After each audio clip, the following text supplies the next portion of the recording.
Nothing happened. No message, no call, no body delivered, just silence. Butcher stared at the phone for 5 minutes. Then it buzzed. New message. Congratulations. You passed the threshold test. Your friend is being released 3 blocks north, unharmed. You demonstrated predictable attachment. Data collected. Analysis complete. Thank you for your cooperation. Stood. It was never about killing him. No. Butcher set the phone down.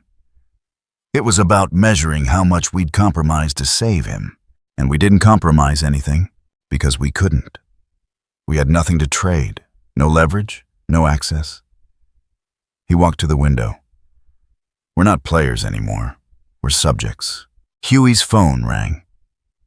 Frenchie, alive, confused. Didn't remember anything after leaving his apartment. "Come get me," he said. I don't know where I am." They picked him up. He was fine. No injuries. No signs of interrogation. Just missing 16 hours with no memory of how. "They took me to prove they could," Frenchie said in the van. "Not to hurt me. Just to show you can't stop them." Butcher drove in silence. Spoke finally. "What do we do now?" "I don't know. We can't keep fighting something that doesn't fight back." "Then we stop fighting." Butcher pulled over.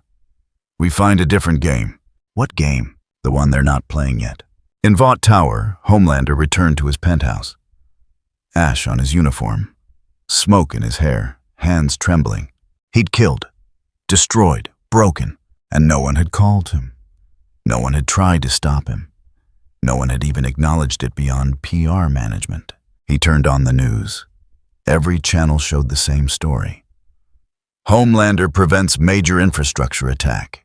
His actions repackaged as heroism. His rage converted to propaganda. He stood at the window, watched the city move through afternoon, unchanged, unconcerned. For the first time in his life, he understood what it meant to be irrelevant. His phone rang. Sage. "Good work today," she said. Voice flat, professional. Media response is positive. No cleanup required. "I killed 40 people. You eliminated compromised assets. There's a difference. They were scheduled for termination anyway. You expedited a process that was already approved." She paused. "Your instincts serve the organization well." The line went dead.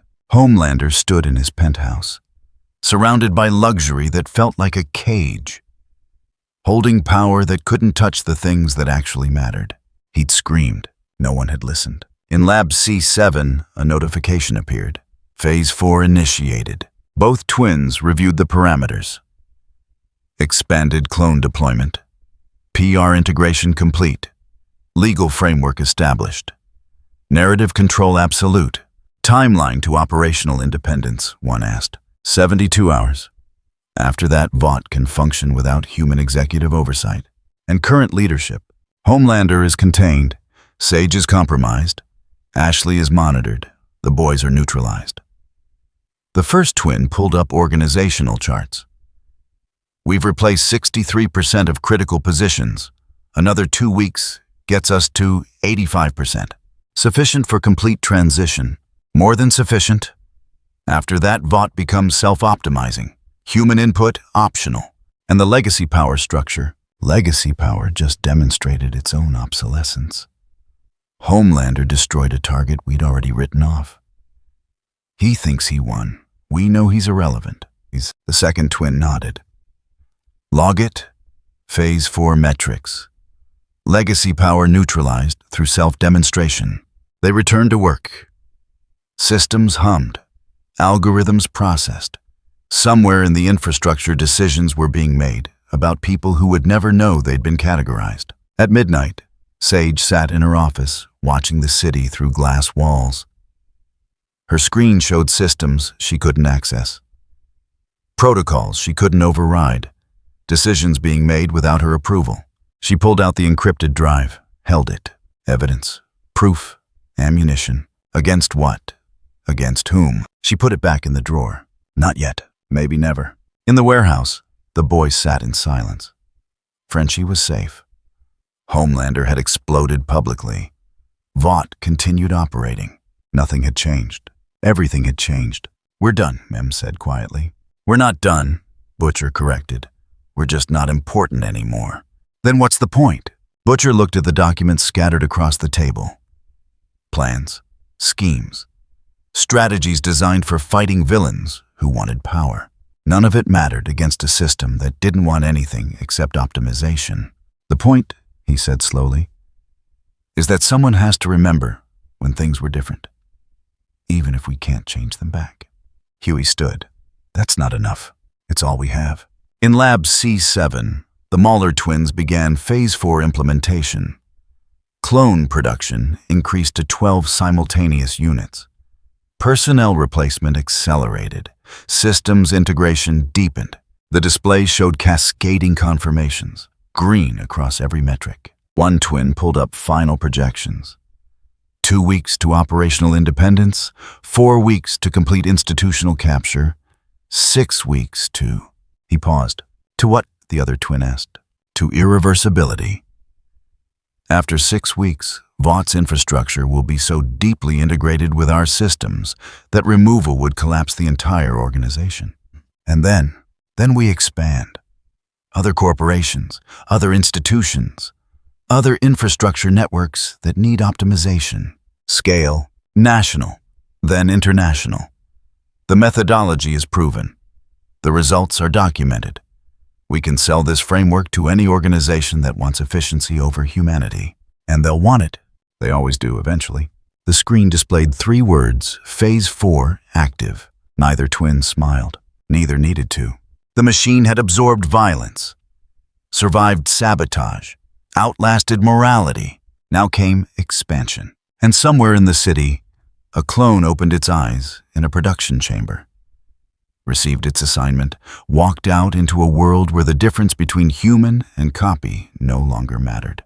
Because the only thing that mattered was function, and function could be optimized, always, forever, until there was nothing left to improve except the definition of improvement itself. The system hummed, the city slept, and power that needed to scream had already lost. If you enjoyed this video, don't forget to leave a like and subscribe to the channel, and be sure to turn on notification so you won't miss out future videos. Thank you for watching, and we will see you next time.